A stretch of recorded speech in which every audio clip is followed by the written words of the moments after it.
Hello, I'm James Wilson.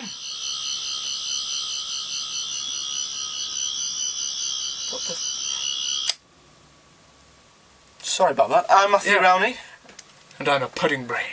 A fluorescent pudding brain. A fluorescent pudding brain. Yes. So, welcome to Whoelix Reviews, and today we are going to be overviewing the entire of Series 9. Doctor Who has been over for just about a week now, and although we've still got the Doctor Who Christmas Special 2015, there is still a lot to talk about. It's time to look back at the last series. Yes, talking the Doctor, Clara, Ashildr, and the Hybrid. Yep. Time to overview Series 9. Enjoy.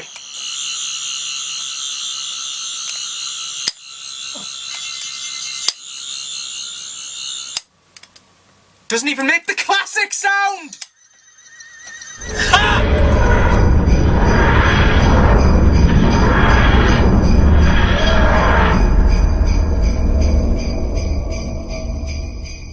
Well, Series 9 had the return of Davros, the Daleks, the classic Daleks, Missy, aka the Master, Gallifrey, the Time Lords, all of these huge, massive characters and villains in Doctor Who lore, and yet this probably had the most unsatisfactory solution to a series where the story arc is concerned. So first, we're going to talk about the story arc for the series, so what do you think of the, in one brief word before we go more in depth in it, what is your quick thoughts on the hybrid story arc for Series 9?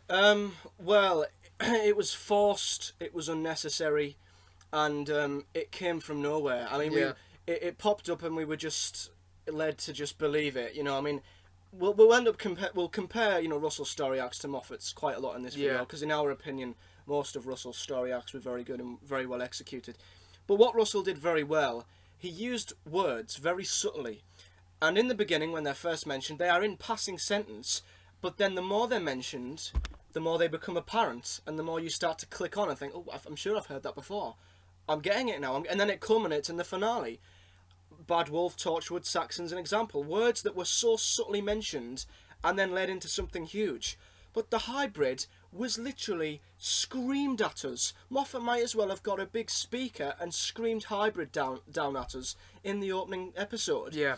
We were expected to just believe that the Doctor was running away from a hybrid from the very beginning. It was a little bit far-fetched. It was. I mean, it was just randomly brought up by Davros, just randomly brought up, and we were just suddenly left to assume that was in fact the story arc for the series. We were just left hanging, and we were just like, okay, guess that's the story arc for the series. And as the series went on, the Doctor kept randomly just bringing up... I mean, it has been pretty much parodied by countless people throughout the Doctor Who fandom, just combining two things together and just going, it's a hybrid, it's a spoon, but it's also a fork.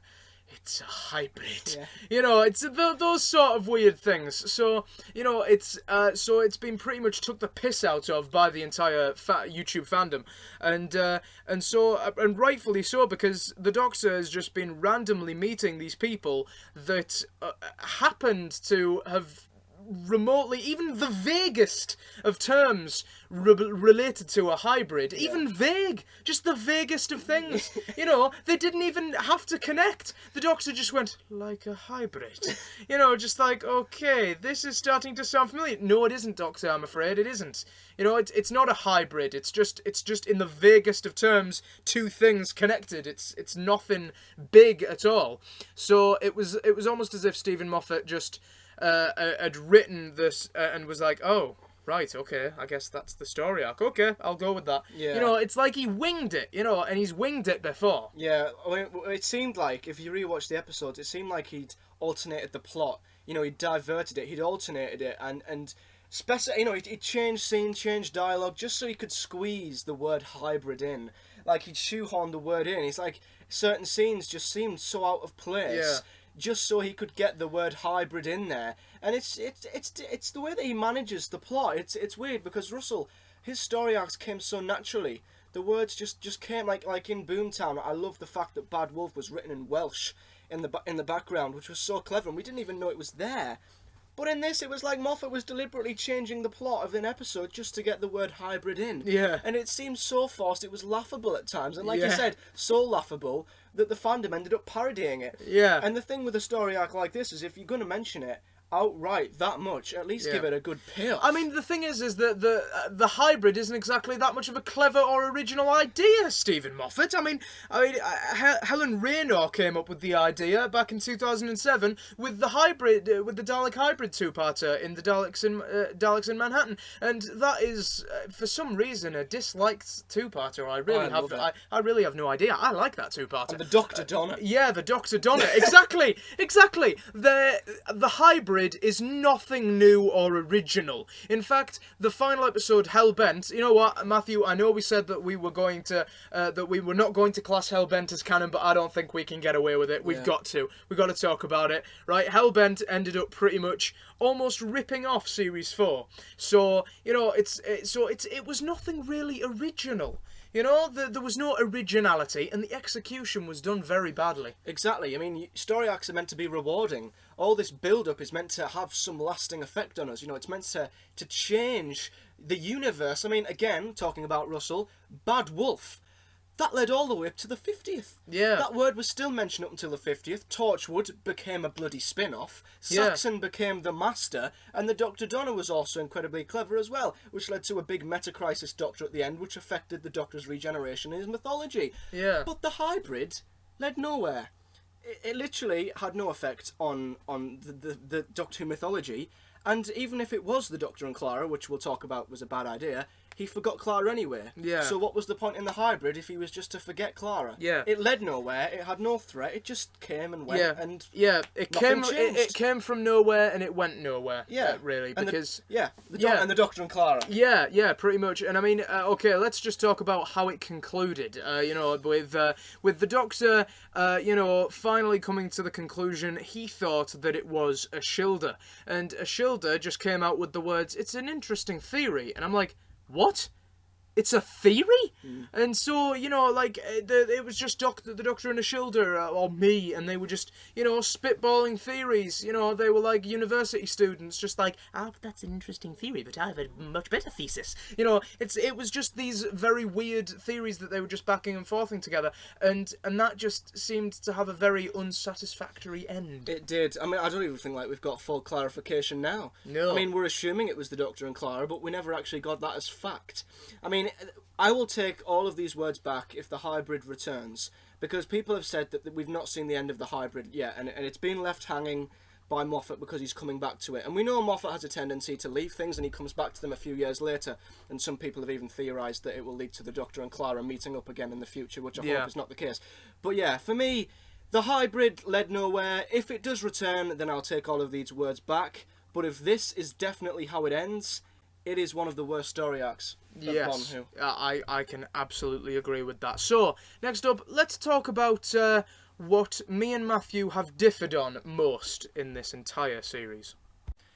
Now, when it comes to agreeing and disagreeing, you might find me and James a little bit boring, because we don't disagree on that much, nothing major anyway. But for the first time this series, we can safely say that we've disagreed on something pretty huge, the Doctor himself. Yeah, definitely. I mean, the character of the Doctor, I believe wholeheartedly that he doesn't have to regenerate to change and to develop and evolve, because I think that within each incarnation a Doctor can change and, you know, have certain moods and have different phases, and, you know, can you know, have a certain phase where they're like, you know what, I prefer these clothes now, or, you know, I prefer, you know, to play the electric guitar now, and you know, and I mean, me and Matthew have differed a lot on this subject, you know, in terms of, you know, the where the Doctor has been wearing sonic sunglasses, and you know, been wearing the hoodie, and which I suppose, would you say that you've sort of settled into the hoodie?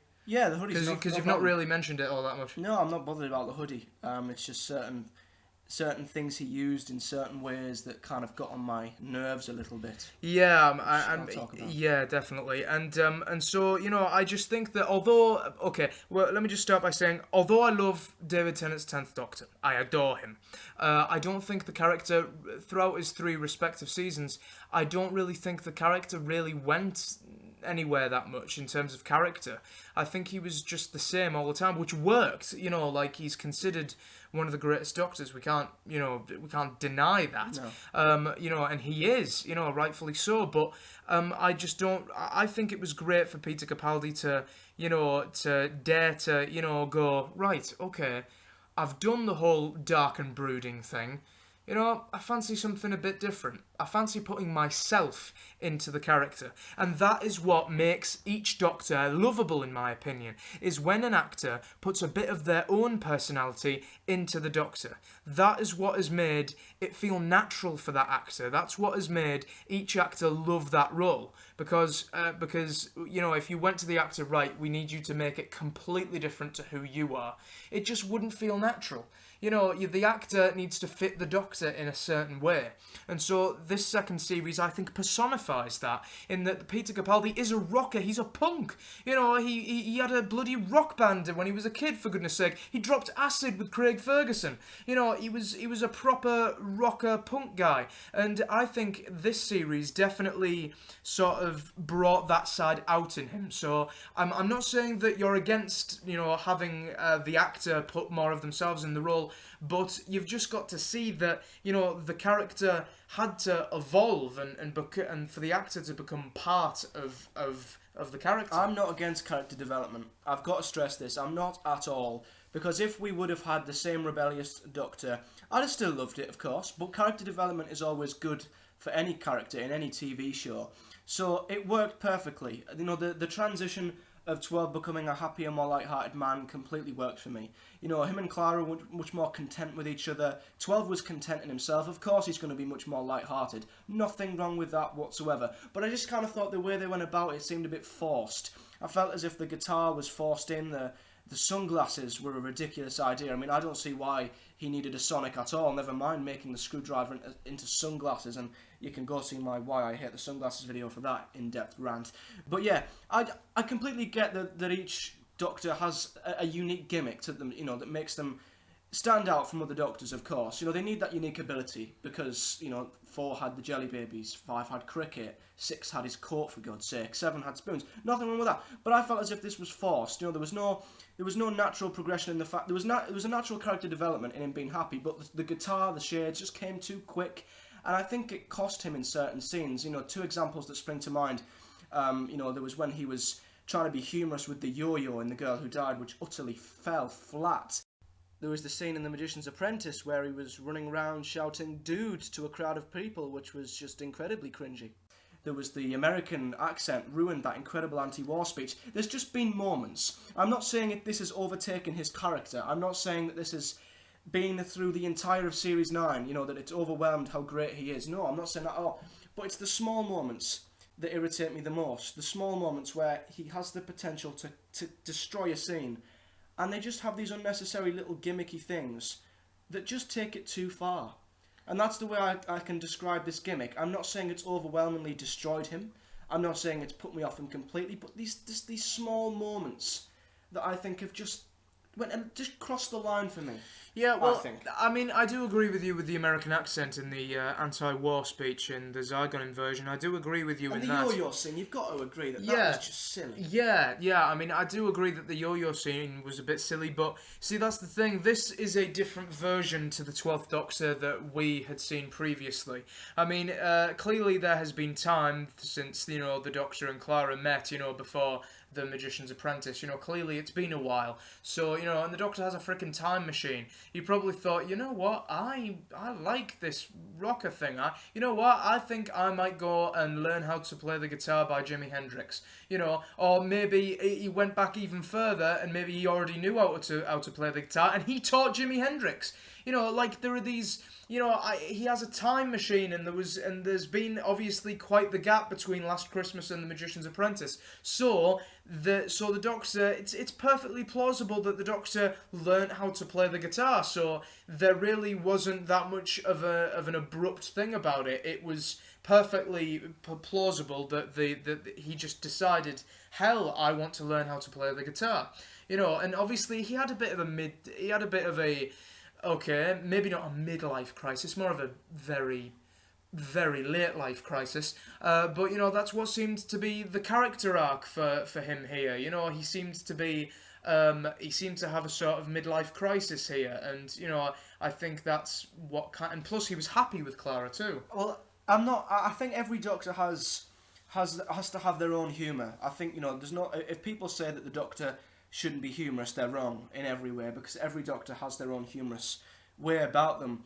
But I think each Doctor, like 9 was, he suited the rude, sarcastic humour. 11 suited the very bumbly, childish humour, and 12 suits the very harsh, rude humour.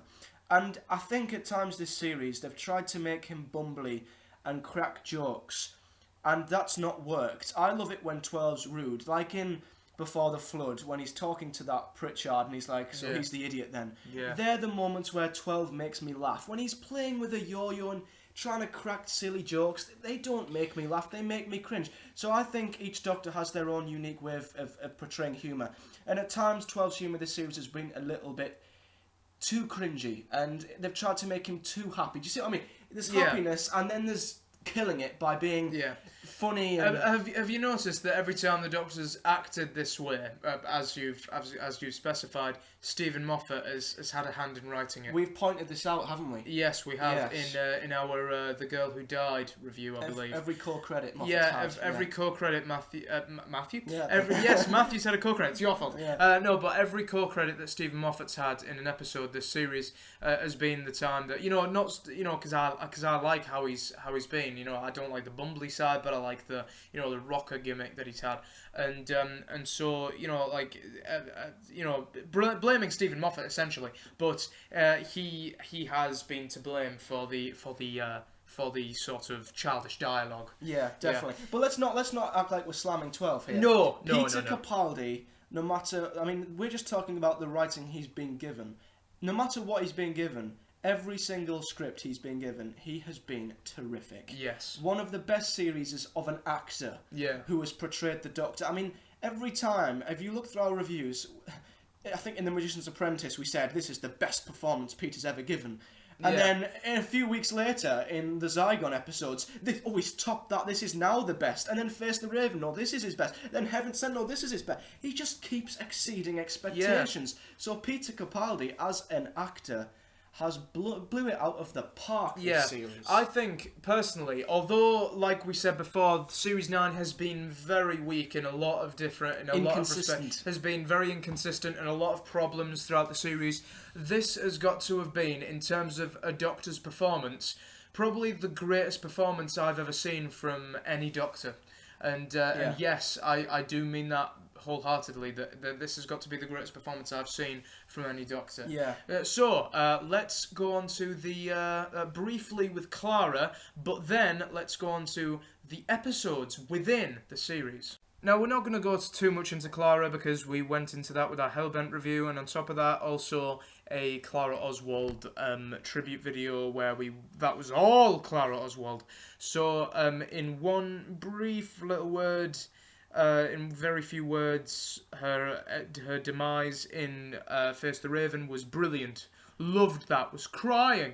And then 2 weeks later in Hellbent, I hated her. I just despised her in that episode. Yeah, she didn't really stand out that much up until Face the Raven, and like the hybrid, really, her demise was heavily hinted at, a little bit too loudly again. At the end of every other episode, she'd say to the Doctor, "I'm not going anywhere, Daft," and he'd give her this look, and that led us to theorise that the Doctor maybe seen her death already. But as always, like the hybrid itself, it didn't lead to anything. The Doctor didn't actually know it was going to happen. It was just Moffat again forcing the fact that Clara was leaving down our throats. And I'm going to try and not go off into a rant, because in a previous take I literally went on a 5-minute rant. Yeah, Face the Raven, perfect, incredible, beautiful, emotive, loved it. Hellbent, stupid, ridiculous, unnecessary, and just awful. I could not have changed my opinion so much. Matthew, you're gonna start again. Sorry. Goodness sake, I right. just don't get why they changed it. Okay, Face Matthew, the Raven okay, was perfect. okay, Why did Matthew, they calm change down. that? Matthew, calm. Who made that decision? Sorry.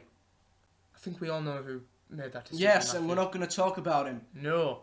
Right, so... Stupid idea. Anyway, so... Bringing it back in Hellbent. Matthew... Okay. Sorry. Anyway, so let's talk about the episodes within Series 9. There were only really 3 episodes that were actually... There was one mediocre one and 2 really, really terrible ones. And I think we all know what that is for Hellbent. Yeah. Don't get started, Matthew. Also, Sleep No More, and the mediocre one, I mean, is The Girl Who Died. And I've rewatched that, and I actually have grown to enjoy it, just that little bit. But anyway, so I think that within this episode, I think it's been one of the best creative times for the show, really, because there have been so many new and creative ideas that have both challenged the way we perceive Doctor Who, the way, trying to get us out of our comfort zone. And although Mark Gatiss did, I did give him a decent enough score, the execution wasn't done right. 2 out of 10. Yeah, I would have given it a 1, but no, I think that with Sleep No More, I did give Mark Gatiss good props for, at least coming up with it, and I think that some great writers have really tried to create some new and original concepts, and they've not tried to rip that much off. Actually, the only one that's actually ripped off anything from previous stories has probably been Stephen Moffat, and he's the guy who's bloody in charge. Jesus Christ, these writers are meant to be working under you, Stephen, they're the ones who are the most creative? Come on! But yes, so I don't want to give away our episode ranking. No. But I've got to say that my favourites of this series has got to be the Zygon 2-parter and Heaven Sent. Yeah. 3 of the greatest Doctor Who episodes I've seen in a really, really long time. Yeah, I agree with you when it comes to the weakest episodes. I mean, I've got to give this series plaudits for praise and plaudits for being creative, like you said, and taking risks. Because, Doctor Who's 52-year-old now, and it's not going to be that easy to come up with creative plots and stories without, it being a little bit similar to things in the past. So we've got to cut it some slack for that.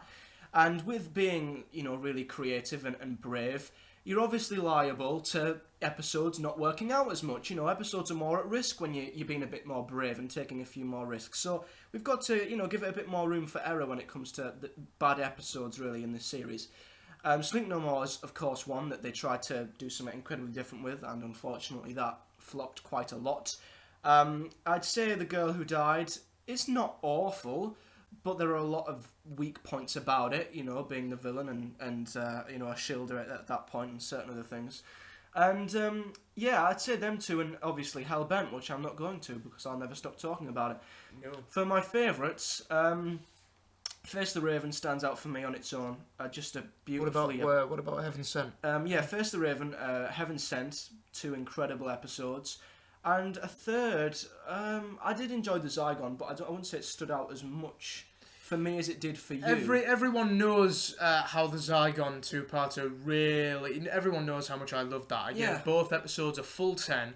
And I just thought that a lot of episodes in this series have really tried their best, although some of them, like Mark Gatiss, haven't really succeeded all that much. And although our shining star from last series, Jamie Mathieson, really fell flat this series, I really do think that this series has been a great year for originality and great concepts. And of course, Toby frickin' Whithouse. Yeah. Yes. Yeah, Toby frickin' Whithouse. All right. Right? Seriously, he's an absolute god. Right? Hashtag Toby Whithouse for head writer. Yeah. Yes. I mean, so do you want to go into the monsters now, considering we've led into this? Yeah. Well, yeah. To finish off, it's weird. You've got 3 episodes that stand out. I've only really got 2 for me. But yeah, I've got to praise it for creativity. And of course, a few are going to fall through the cracks. Monsters. Another one that's been a bit funny. I mean, like you said with the episodes, the creativity of the monsters has been incredible. And the prosthetics department has also been on top form this series. You know, there's been so many clever concepts. Again, some of them, you know, don't particularly work, but some really have. The Daleks... That's the thing with the Dalek story. If you look through the classic stories, whenever Davros is involved, the Daleks always take a back seat. They always just, you know, manoeuvre around, talking to each other. When Davros is in a story, it's going to be centred around him, obviously. Yeah, of course. So the Daleks naturally kind of fell through in that one and didn't do too much. And then we had the Ghosts and the Fisher King, which looked great again, and I think you'll agree. Yes. But the Fisher King didn't do that much, and we've spoke a lot about this series about the difference between the marketing and the monsters. Yeah. That they reveal monsters so much that the reveal doesn't really live up to its expectations. Would you say that's been a running theme? Yeah, I would say that's been a running theme. I think it's something that they definitely got to be tighter on. Either no next time trailers or very short next time trailers. You know, just ones that...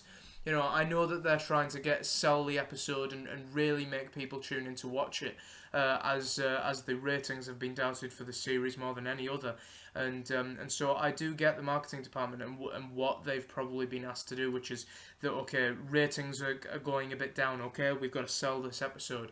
So I get where they're coming from, and I'm not downing them in the slightest. But I think that it's mostly down to, you know, the marketing department and the show have kind of got to they've got to communicate in some way, you know, because the marketing department are probably working for the BBC and it's nothing to do with Doctor Who, so it's probably just like, you know, just like, okay, they've got to communicate, you know, and I think that's been, you're right, that has been a massive Achilles heel in this series. Yeah, definitely. I think well, the problem's been is there's been a lot of character based episodes, which has led to villains falling through. You know, the me and Ashildr two-parter, the girl who died, the woman who lived, you can tell the villains in them two episodes were just, you know, they were created in a couple of minutes. Yeah. They were there just to have a bit of a threat. You know, we had the Maya, and Leandra, which were two villains that kind of filled in the gaps. But then when you had episodes that were built around the villains, they were amazing. The Zygons, although a little bit underused in Inversion, I thought they were fantastic. And the Raven again in Face the Raven. So I'd say they've been hit or miss. Depends what the episode's about, really. Yeah, definitely. And of course, honestly, the standout villain for this series has definitely got to be the Veil in Heaven Sent for me, because I thought the Veil was just such a great idea, reaching into the Doctor's nightmares and just how creepy it looked. And like you said in our review of said episode, you know, you didn't get to see its face, and, you know, it was just its grey, really creepy hands and the flies buzzing around it. It was just absolutely superb. So my favourite monster for this series has got to be the Veil. Yeah, I'd say the Veil's probably my favourite too. Yeah. Now let's talk about the newcomer for this series, the new character for Series 9, which is, of course, Ashildr, played by Maisie Williams. Maisie Williams was, of course, heavily marketed for this bloody series. That's an understatement. Yeah, definitely. And of course, Maisie Williams is known from Game of Thrones. And so, you know, trying to get Game of Thrones fans over to this show was their intent. You know, but I think Maisie Williams, beyond The Girl Who Died, I think she has had some pretty brilliant appearances. Yeah. I think her character development has excelled more than I ever thought it would. She's came in for a lot of stick, you know. Yeah. And I don't see why. People have been saying, "Oh, I was looking forward to this episode, but Maisie Williams is in it," and I don't see why she's coming under so much slack. You know, we've had side characters before in Doctor Who that have been woeful, and, you know, people don't bat an eyelid at them. So yeah, I think Maisie Williams has came under a little bit harsh criticism, but I agree with you. Yeah. The Girl Who Died, she was a little bit in the background, nothing too special. Woman Who Lived, she really came out in her own. Face the Raven was a weird one because, as Sarah Dollard said at the festival, she wasn't actually meant to be in that. Yeah. And you can kind of tell that they placed Ashildr into that. You know, it wasn't meant to be her role originally. But I kind of feel like she maybe did fall partly to the story arc. Yeah. I think at the end with her, like you said, debating with the Doctor over the hybrid, and then flying off with Clara. Yeah. I think she kind of fell with the story arc. It kind of dragged her down. Yeah.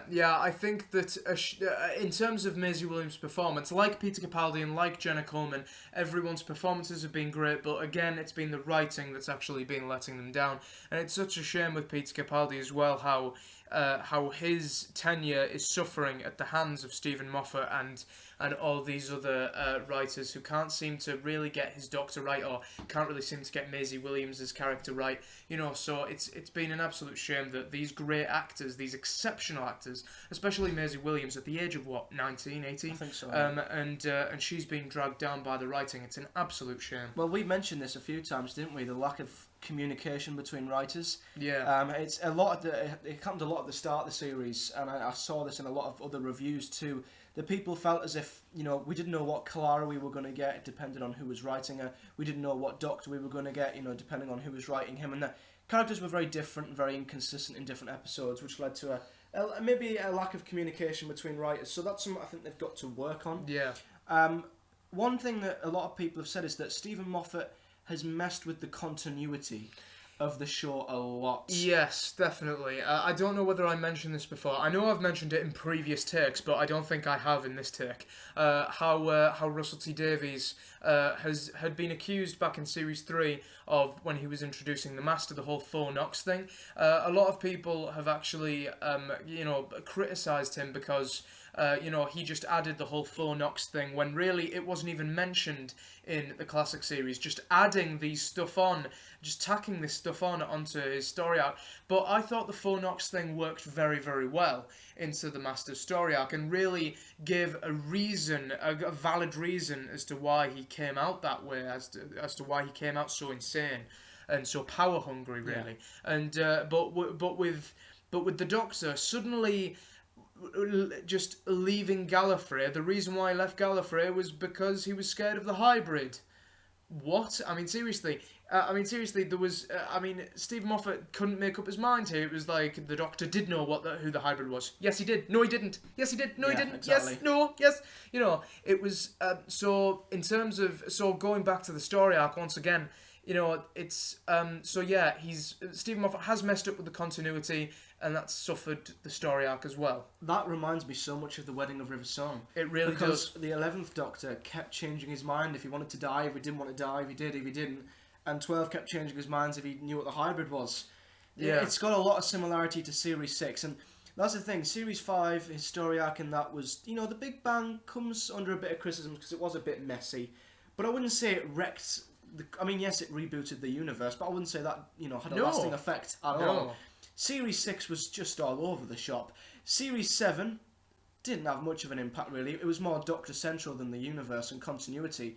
And then Series 8, which was much more grounded, and I thought he'd learnt his lesson. I thought he was going for much more grounded contemporary story arcs. And then in Series 9, he's just thought, right, I'm going to bring this thing in that's apparently been in the Doctor's life all this time, which we've not even heard of. I'm going to bring the Time Lords in. They're suddenly at the end of the universe. I'm going to bring all these things in. And I've noticed a lot of this series has been revolved around fan service. And believe me, I'm making a video on this in the new year. The Daleks, Davros, Missy, Zygons, Gallifrey, Time Lords. We've been saying a lot this series. Why the hell have they mentioned these in the synopsis? Because it's fan service. It will hook. What they've done, Gallifrey should never have been in the Heaven Sent synopsis. But the reason they put it in is because it looks great from the outside. People will look in and think, oh my god, Gallifrey, I'm watching this. But then when you look inside of the story and see why it was there, it ruined the climax a little bit. And yeah, certain things have fell to the fact that there were a lot of fan service in this series, I think. Yeah. I think there's been more fan service than ever before. Because I think they're trying too hard to hook fans. Yeah, and I mean, like I said before, I mean, it's kind of understandable considering, you know, their ratings problems that they've supposedly they're bringing had. River back for no reason. I wonder why. Yeah, very true. But we'll definitely get onto that at some point next week. Yes. And anyway, so Matthew, in very few words, how would you describe the 9th series of Doctor Who, the new series? Creative. I'd definitely say creative, original, brave, but also very inconsistent at times as well. It's tried too hard a little bit, And certain characters in certain episodes have been a little bit up, down. There's been a lack of communication, I think, at times. The performances have been amazing from all the cast. The episodes have been a hit or miss. I think there's been some awesome episodes and some really, not so awesome ones. But I think the arc's what lets it down. I think up until Heaven Sent, I was looking at this at being one of my favourites, without doubt. But the story arc has really, it's made the series suffer quite a bit. So I'd say a lot of small assets were very well used, and a lot of aspects were really, really good, but there were also lots that caused the series to suffer. Yeah, definitely. Yeah, definitely. What about you? Well, like you said, I think that it's had some very original concepts and a very bold series. I think bold is definitely the word, because writers have dared to think outside the box, and that's definitely what they should do. That's what they're hired to do, to think of Doctor Who and not to try and recycle anything. But surprisingly enough, the guy who should be really looking after the show, he's the one who's dragging it to the ground, really. These new writers are coming in and pitching all these great new and original ideas, and yet Stephen Moffat is proving every single year that he's in charge that, he's really running low on ideas. He's rehashing loads of stuff, and he's Stephen Moffat is dragging down not only his cast, but his writing staff, the people that he has brought in and asked to do these episodes and to write these episodes. He's dragging these people down with him. And so, I think one man, of course, who's in charge, I think the head honcho who's in charge, he has the power to just screw up everything. And I think that this series has definitely been an example of that. The fact that the guy in charge, sort of dragged everyone else down with him. But like you said, great performances, exceptional performances from everything. In my opinion, the anti-war speech in the Zygon inversion, that is probably one of the most iconic speeches that I've ever heard from the Doctor. Yeah, I definitely agree with that. It's already being called iconic. Have you seen the 8th Doctor? Paul McGann, he was seen actually acting out the anti-war speech. That was brilliant. So it's already being called iconic. So I really think that within this series episodes, within other writers' work, it has been a very exceptional series. But Stephen Moffat let it down. Yeah, here's a question for you. Do you? There was the story arc seemed a bit forced, and it seemed too outlandish, too far-fetched. We said the finale could have easily been the Doctor fighting the Time Lords and Gallifrey, but Moffat chose to bring Clara back and make it so much more confusing and complex. Do you think they're trying too hard? All the fan service they're throwing in, all the marketing. Do you think with the Daleks, Gallifrey? In Russell's era, we'd get the Daleks one year, the Sidemen the next, the Master the next. But this year they've thrown so much in.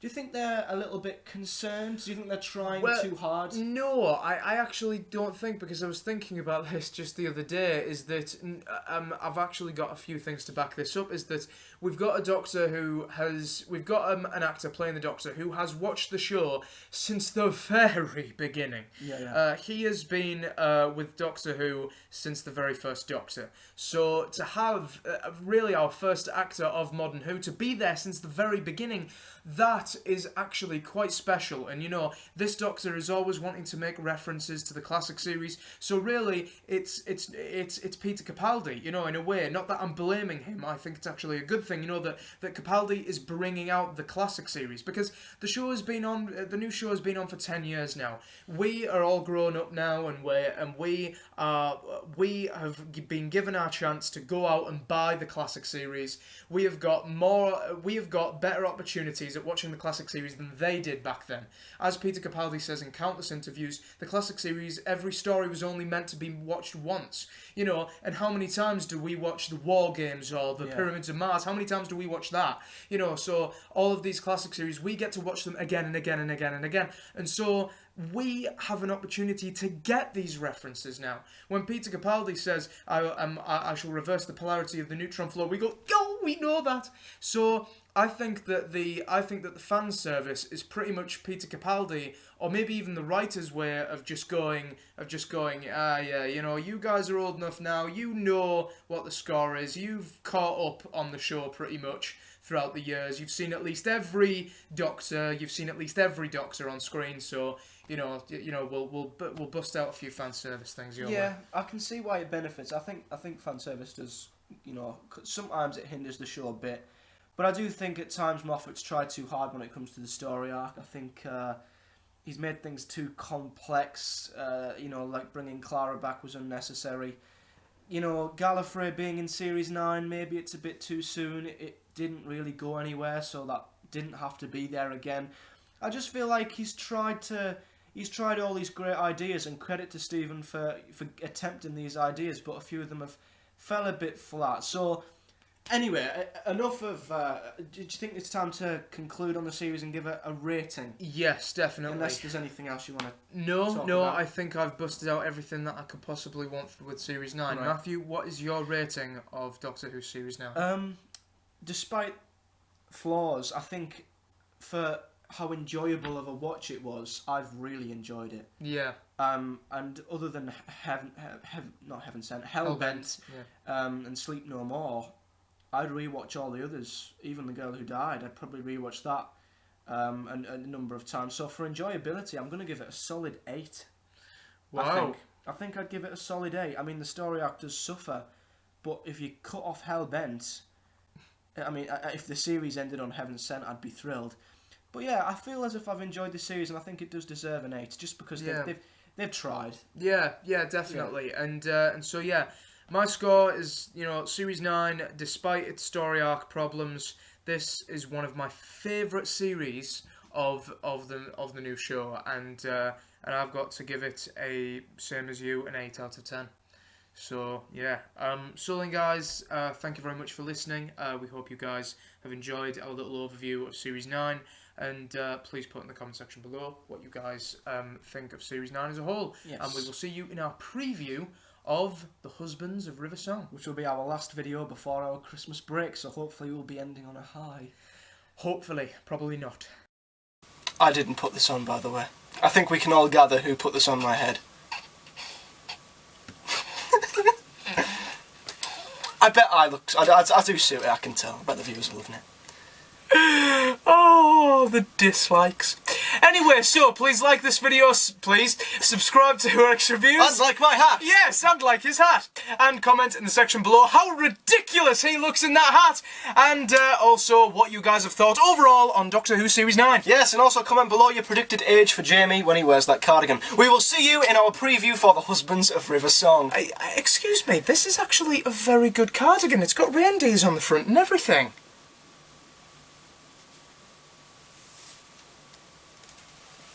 There you go. You can look even more like an idiot than you already do.